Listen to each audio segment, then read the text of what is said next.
Hey everyone, welcome to another episode of Tell Me Yours, a storytelling podcast with me, your host, Trey Everett.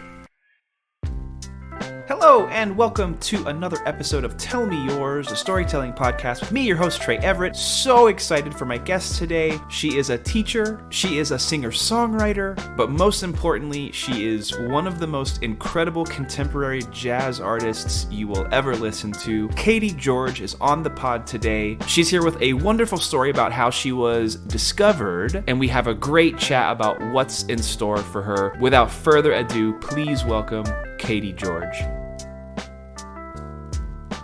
The beauty of this piece is that it will never be played the same way twice live. 100%. I think that's a really big reason as to why I love the music so much. That's cool. Because it's always changing. But I mean, it's just the nature of the genre. I mean, if I were to go see, I don't know, if I were to go see the Rolling Stones or something and they didn't play like Sympathy for the Devil exactly how I know it, I would be kind of mad. Yeah. Exactly, yeah. I think jazz musicians are some of the most talented musicians that exist in the universe. And just to watch them create something so organically in the moment. And like, there's a point where I would go like 3 or 4 nights a week to this club. Amazing. And like, I was underage, but they knew me, so they let me in. I just couldn't drink. And so I would just like sit and just watch this music. And I was like, man, this is like so amazing to be able just to watch these people create art in real time in such an intense way. Because it's like not simple. You know what I mean? Yes, absolutely. I would assume that jazz is something that you always were sort of drawn to in terms of like listening to it. But when did you start actually like picking up and being like, hey, I want to do this. I want to perform this. Like, I want this to be my preference in like art that I create. Well, actually, I didn't really get into jazz until much later, until I was 17. I love it. And it's kind of a funny story, actually. But I started seeing a drummer. He's a jazz drummer. And so on one of our first dates, I took him to my favorite record shop. And usually I would be looking at the Motown or like the soul stuff. And so I was like, oh, this is a really good Otis Redding album. You should get this one. Oh, here's the Shirelles. This one's really good. And he's like, oh, well, here's Birth of the Cool by Miles Davis. You should buy this one. And I was like, it's like $40. But I was like, well, I want to impress him. So I bought the record and I went home and I spun it on my turntable and I hated it so much. Oh my God. I'm like, this is instrumental. There's no vocalist here. Are you kidding me? What's going on? Of course, now that record is absolutely one of my favorites. It's That's iconic. So good. It took me a while to really get into it, but I kept listening to it, and then I started listening to more like singers, and I listened to a whole bunch of jazz singers like Ella Fitzgerald and Carmen McRae, Sarah Vaughan, Mel Torme, Anita O'Day, June Christie, Betty Carter, and from them I got more into the instrumental side because there would be instrumental solos and whatnot. And now I listen to more instrumental solos than I do, or instrumental jazz than I do vocal jazz. The drummer and I have been together actually 6.5 years today, which is funny. Congrats. Thank you. So I've been interested in jazz for 6.5 years, and I've sort of been performing it for about 6-ish years. I started as soon as I started seeing him. I started learning a bunch of different standards. I bought myself a real book. I'm learning A to B, A to Z, I guess. Yeah. So you are gonna tell me a story. Yes, I would love to tell the story about how I got signed to my record label. Because there's a lot of moving parts that happened with this. Perfect. And Tell me everything. Yes. Okay. So I think there's a couple things to know before I really get into the gist of the story. But Okay. I have a transcription account on Instagram, and Okay.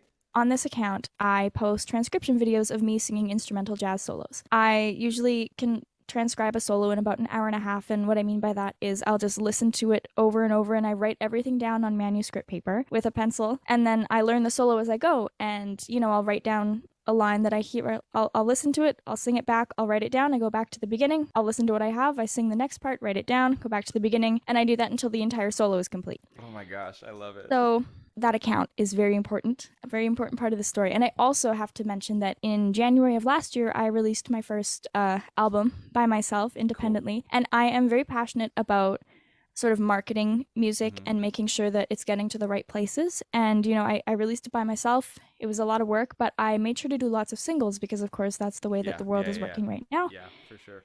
And I was lucky that every single that I pitched got added to Spotify editorial playlists. Oh, wow, that's incredible. Thank you, yes. And it gave me this huge platform. And, you know, my monthly listeners were up, my streams were up, and I had some validity from that. Yeah. So, back to the transcription account. Did you start the transcription account just for fun, or how did you end up creating that? Oh, that's a good question too. So, there's so many little stories that can go off of these. I love it. Yeah.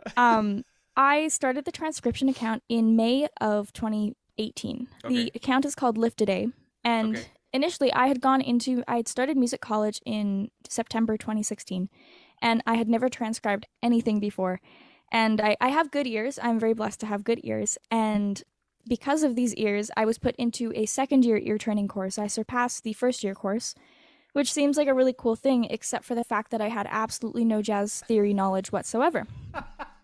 So everything that was talked about in this ear training course, I had no idea what it meant. I didn't know what a 2/5 was. I had no idea what any sort of progressions were. I thought, no, it can't be that simple. It can't. I know that it's like, I can hear the root going D, G, C. I know that that's the 2/5/1, but like, I don't know what the qualities of those chords are. Like, it can't just be like a 2 minor, 5 dominant, 1 major. That seems too easy, you know? It was, and I kept psyching myself out. It was horrible. Too easy, yeah. Exactly. But I had absolutely no idea. Like, to put it into perspective, when I went to college, I thought that a rhythm changes was something like Green Dolphin Street, where the rhythm changes from swing to Latin, depending on what part of the song you're at. A rhythm changes is actually just, you know, like, it's like the I Got Rhythm. Yeah. Like the I Got Rhythm, it's just the harmony from that song. But I had confidently went up to one of my friends after they played Green Dolphin Street and said, yeah, I love that rhythm changes. Green Dolphin Street is one of my favorites. And the friend was like, what the hell are you talking about? And so that's where I was at when I got into this class. I love it. And we had to do 4 transcriptions throughout the year. And I'd never transcribed anything before. And the first one that I did was Chet Baker's Ladybird transcription. And it's a really great solo, very melodic. And it was a good one to get me accustomed to it. And I was so nervous because you had to perform it a cappella, memorized in front of the entire class, which I think is just evil. Yeah. Because, I mean, it's just like a bunch of like 18, 19-year-olds in front of each other. Yeah. And they're not, I was the only singer in the class. So at least I could sing. But a lot of the other people couldn't even sing, and I felt so bad for them.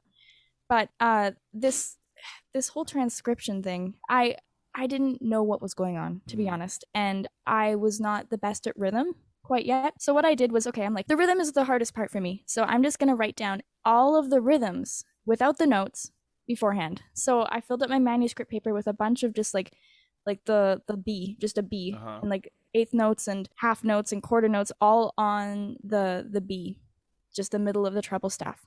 And then after I had gotten all the rhythms and I got my boyfriend to check it over for me to make sure it was right, I added the note names. I didn't put it in the staff. I wrote like C, D, E, like above the staff. And then from there I had to input it into notation software, and I had to really understand. I'm like, okay, well, is this the C, the octave up or the octave down? Because it could go either way. And it was so time consuming now, and it took me days. Now it takes me an hour and a half. That's crazy, yeah. So that was my beginning sort of thing with transcription. But I noticed a lot of my friends, that was my first year. And then I didn't do anything in my second year because I'd already taken the second year course. So I was done with ear training as far as I was concerned. But I noticed a bunch of my friends who were instrumentalists were transcribing a lot. And they all sounded amazing. And they all had conversations about, oh, I love listening to Dexter Gordon. Oh, well, have you checked out this Charlie Parker solo? Oh, well, what about this Hank Mobley record? Like, and I thought, well, that seems really cool, and I don't really know what's going on, but I want to be a part of it. So after my second year was done, I decided to challenge myself by doing a lift a day for the month of May, which is where the name of the account comes from, lift a day. And I did a transcription every single day for the month of May. And I would just go to school in the afternoon, put myself in a practice mode, and I wouldn't come out until the transcription was finished. And I realized, like, you know, the more I did this, the better my ears got, the better I got at improvising, and the faster I got at transcribing. And so then I just started it as a private account on Instagram. But then it started taking off, like, with using hashtags and stuff. And then I started transcribing people that were alive who would repost my things. And the account grew exponentially. And so, I started the account for me as a means of practicing and holding myself accountable. Now, like, when I have time, I haven't had time in so long to transcribe anything. I'm hoping over the holidays I can do a few, but now I do it just for fun when I have time. the account is really important, and the use of hashtags and the discover page on Instagram is also incredibly important. So, there was this person who saw my transcription videos. His name is Morton Block. Okay. And he saw one of my transcription videos of a trumpet player and sent it to his grandsons, Matt and Jacob Block, who own La Reserve Records in Brooklyn, New York. And he showed them my videos, and I think they thought it was probably pretty cool, but didn't really think much of it until I transcribed a La Reserve artist named Benny Benak III. And Benny is a fantastic trumpet player and vocalist and composer, and just overall like a really great person. And I transcribed one of his things, and he reposted it onto his account, and he was signed to La Reserve at the time. And from there, La Reserve started following me on Instagram, and they noticed this was all around the same time that I was self-releasing my album. And I posted, oh, thank you so much to Spotify for adding me onto this playlist and this playlist. And, oh, I'm so happy to announce that this song just hit 100,000 streams. Thank you, blah, blah, blah, blah, blah, for this press. And I was doing, like, you know, the radio, like, sending it out through, like, to different hosts that I knew, and trying to get as much buzz around this record as I possibly could. And, you know, I had it all professionally mixed and mastered from my time in college, because in our fourth year, we were able to do a recording project as our sort of capstone project. And so I was lucky that I did jazz, so I did most stuff off the floor. So I did 3 projects out of my time in the studio. And this, the record that I released in January was the first of that. And so La Reserve started following me. I started following them back. I didn't really think anything of it. And at this point, I was anti-label, because I was like, you know what? I'm doing all of this by myself. I'm getting so much good stuff happening on Spotify. Who needs a record label? I love it. So then after, I think after they realized how well my one release went, or for me at least on Spotify, I can't really speak to them. And if they're listening, I'm sorry if I'm butchering this, Matt and but after I released that, I got this email saying, hey, Caity, this is like La Reserve Records here, and we're really interested in knowing what you have in store. So we'd love to chat with you. And I was like, okay, well, I guess like a meeting can't hurt. Yeah. So I had a meeting with them, and they're like, oh yeah, well, do you have any projects in store? And I said, yeah, well, I've got this 5-song EP of all original music that I arranged for a 10-piece band that I have recorded, and it's all mixed and it's all mastered, and I have all the art, and it's all ready to go. God. And of course, like everything just sort of happened to line up absolutely perfectly. Like the transcriptions, their grandfather seeing the transcriptions as I was releasing my album, Benny reposting my transcription as I was releasing my album, and then I was just sitting on an entirely ready to go project that I had no idea when I was going to release. So, oh my gosh, we had a chat. That. It's uncanny. It's I think wild. about this all the time, how just absolutely perfect it was that this happened. And so I said, yeah, this is what I have. I'd love to send it over. You can let me know what you think. It's just an EP, but I'm really proud of it, and I think it's a really well done project. And so we chatted. They liked the project, and I signed the contract in December, I think, of last year. I think I honestly can't even remember. That's amazing. When I signed it, but it was amazing. And you know, I've been sort of pen pals with their grandfather, actually, Mort, and he sent me notes, and I've sent him notes as well. I sent him a copy of the album, and I said, thank you so much for showing Matt and Jake my music, because without you, I don't think this would have happened. And he replied back on his own stationery that has like a letter from Morton Block, which is awesome. And that's so cool. It's just so fun to be a part of that community. And so but I always think about just how interesting it is that everything happened as it did, because without the transcription account that I started in 2018, nothing would have happened. Absolutely. And if I hadn't released the album by myself, and if I hadn't taken the time to learn about the marketing and the single pitching and all that kind of stuff, I wouldn't have had the success to, you know, catch the attention of a record label. Yeah. And then, you know, if Morton hadn't seen the video, if I hadn't transcribed a Benny Benak solo, if he hadn't reposted it, then the label wouldn't have seen it. And if I didn't have a project that I was just sitting on that was ready to go, like what would I feel like the conversation probably just would have ended there. Yeah. So we released the project. It's so wild. It's so crazy. Cool, though. I mean, I feel like you always hear that saying that like success is when preparation meets luck. And I feel like that's like a perfect example of that. Like you've spent years preparing, in various ways, and I'm sure in a lot of ways where you didn't even at the moment feel like it was preparing for anything specific, but like Absolutely. in the background, this is preparation, and then this person just happens to stumble across it. Like, that's incredible. Yeah. It's so funny. And we released the project on July 9th, and it did well. Congrats. And somehow they got me the covers of Spotify playlists, which is wild. That's amazing. Yeah. And the covers of Amazon and YouTube. And I think we might have been a title playlist. I don't know if we got a title cover, but we got Amazon and YouTube, and we got a few Spotify ones, and it was just absolutely crazy. And they got me reviews in Downbeat and Jazzwise, and just... it was honestly like a dream come true, so much that, I applied for a grant. And in Canada, we're very lucky to have granting agencies from the government. So I applied for a Canada Council for the Arts grant, and I was funded for my next record, which I'm releasing with them next year. And I have absolutely no plans on changing record labels because I just feel so supported. And I don't know. It's one of those things. You're right about the, planning and luck and hard work, and it all just kind of comes together to make something good happen. And now I'm sort of living my dreams because of it. That's amazing. Yeah, that's amazing. Congratulations on the new album too. Like, that's super Thank exciting. you. What was that conversation like in terms? Because I know you said, like, I mean, like most independent artists, you're very anti-label.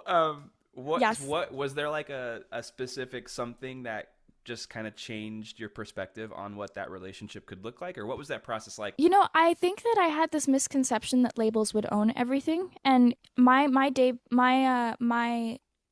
contract is a distribution deal, so I still own everything. I'm just essentially leasing it out. Yeah, that's cool. Which I like a lot. And it was funny. About a week and a half before I had my meeting with the label, I was in this like sort of just industry call with a bunch of different artists and industry professionals talking about the business. And they asked a question. They're like, "What do you think of labels?" And I raised my hand. I'm like, "I think that you can do it as an independent artist, and you don't need a label." And then literally a week and a half later, I went into this meeting with La Reserve, and I changed my mind completely. That's but so good. I was like, oh boy, here I am. I seem like I just... so funny. Yep. I love it. I mean, but I think that speaks volumes to your label and the people that run it and the relationships that they're interested in developing. So I think that's nothing but praise to them, to be honest. 100%, and they're so great. The thing that I really liked about them is that they're very artist focused. That's cool. And so they're very keen on helping the artists out. One thing that I was really skeptical about was the contract, and I sent it to a whole bunch of like different, like, I have family members that are lawyers, and I'm like, you need to help me with this. I need to make sure that I'm not signing anything away. Yeah. And then I was talking to another record label person, someone who owns a label, and he's like, record deals like that, they don't exist. Like, it's probably like not true. And I'm like, well, I mean, this is what the contract says. Like, and it turns out maybe your deals don't exist. Maybe your deal. Yeah, exactly.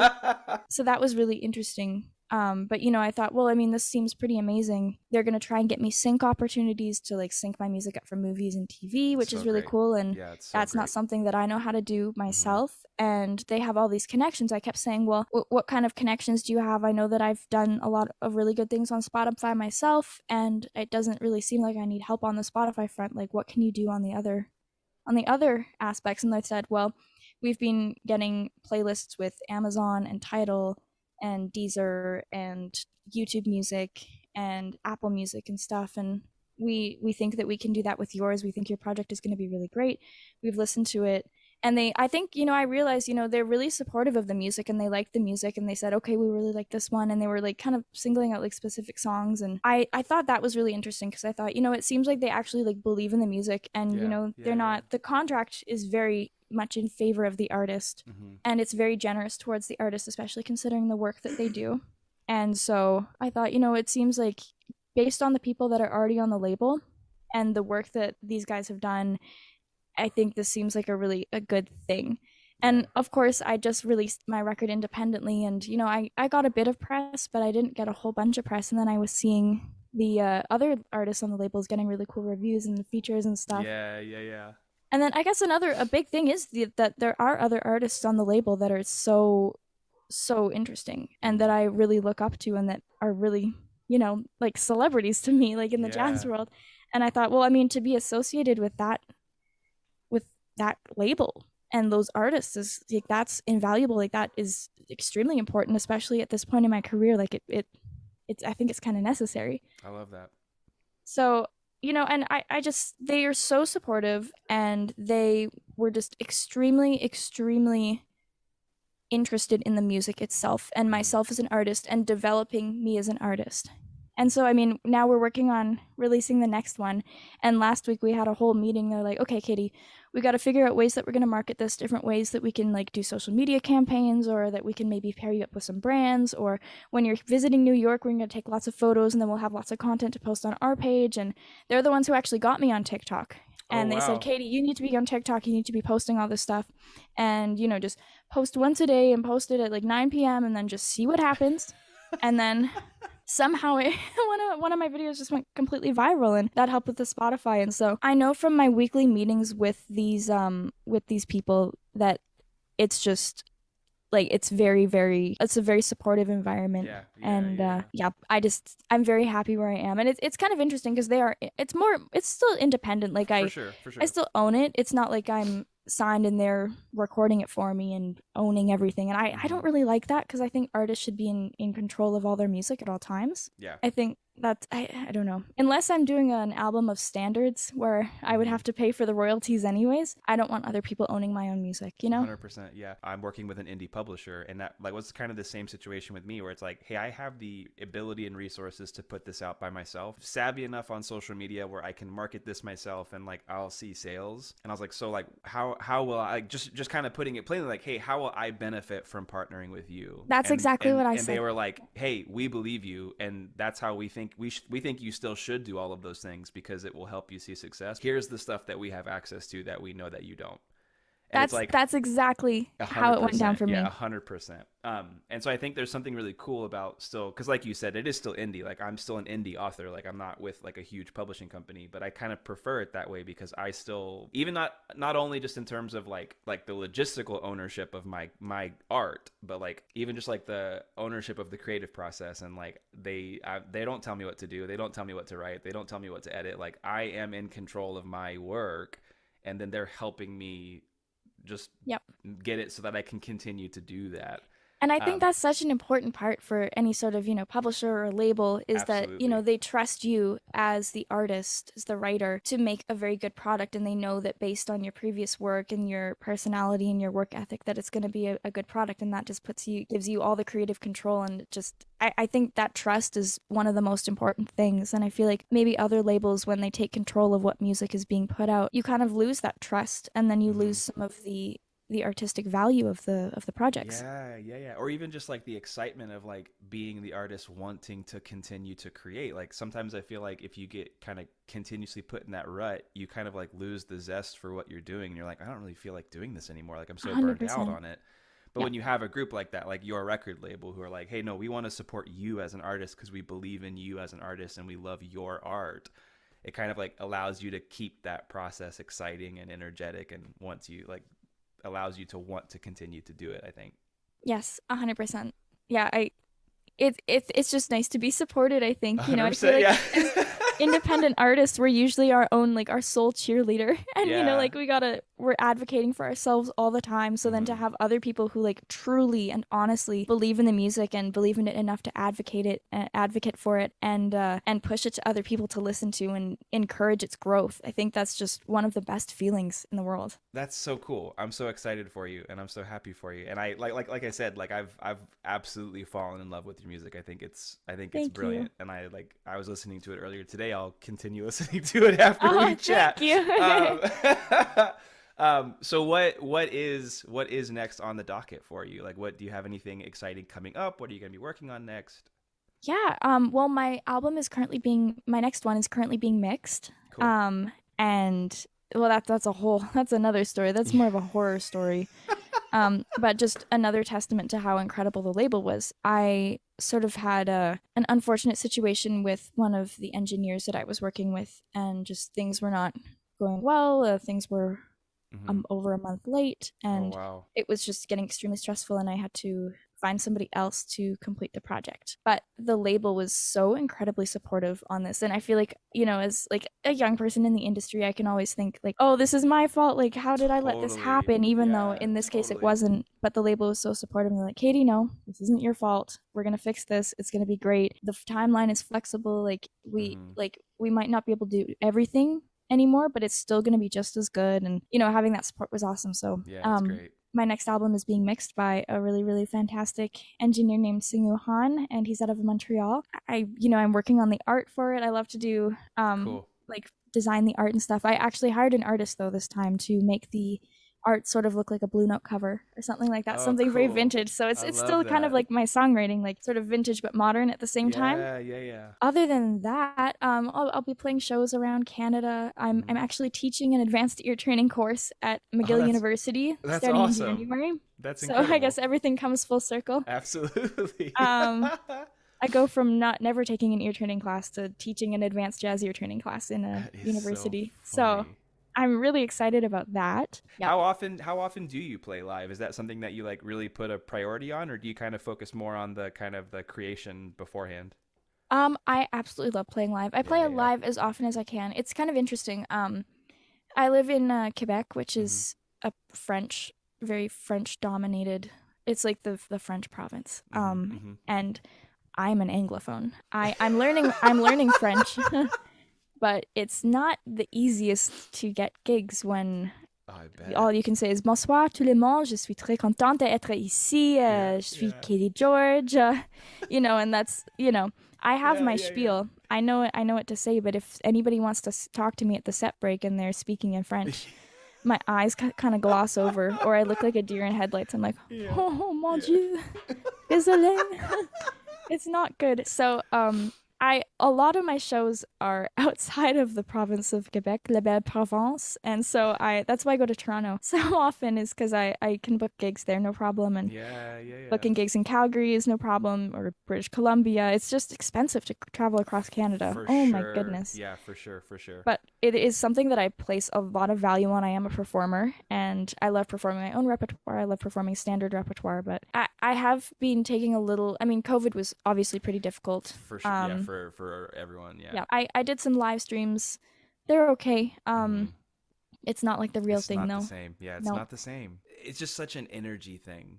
Like, I and completely especially agree. Like with the live stream versus the live shows, like when you can feel the audience there, it just creates 100%. like this such a special dynamic. So I totally understand that. Yeah. So, I mean, shows were pretty dead for a bit. And then of course I'm working on my Master's of Jazz Performance degree right now. Oh, amazing. And so that's why I'm in Montreal. And cool. This last semester was a pretty difficult one. I took a very difficult seminar. I still need to write a 15-page research paper for that. And that's due pretty soon, so I got to get on that. Well, thank you for taking the time to connect with me. Absolutely. No, this is like a very, very, very welcome distraction. A very good way to procrastinate. So the best way to procrastinate. Actually, your university sent me to connect with you to remind you that, hey, that paper is due. You do need to work on that. That makes sense. That seems like something they would do. That's so good. I love that. And I've already told you about several of my like music friends. I'm like, you guys have to check this person out. Like, they're so talented. Oh, thank you. Keep doing it. I love it. Even if for no one else, just keep releasing stuff so I have more music to listen to. Incredible. Yeah. But yeah, thank you so much. This was awesome. And thank you so much for having me. I'm super excited to hear whatever you have coming up next. You definitely have a loyal fan in me now. Oh, thank you. Yeah, it was so great to talk to you. Yeah, thank you so much. Have a great rest of your week, and I'll look forward to us connecting again soon. Me too. Yeah, awesome. Sounds great. Take care, Caity. See ya. Bye. Thank you so much for listening to today's episode of Tell Me Yours. Thank you so much, Caity, for sharing that story. If you want to follow Caity, every social media platform from Instagram to TikTok to Spotify, she is simply at Caity Gyorgy, and that's Caity and then George with Y's instead of E's. Gyorgy. Please go look her up. Like I said, she has quickly become one of my favorite jazz artists. She's consistently in the rotation of music for me now. I've really, really loved that I've found her music. I'm confident you will feel the same. Please check her out. If you want some more time with Caity, an extended chat, some more laughs, head over to patreon.com/tellmeyours. You'll get the exclusive unedited interview with Caity. Then if you want to follow us on Twitter and Instagram, we are just at tellmeyyourspod. Please reach out to us, let us know, like and subscribe, comment, share with your friends.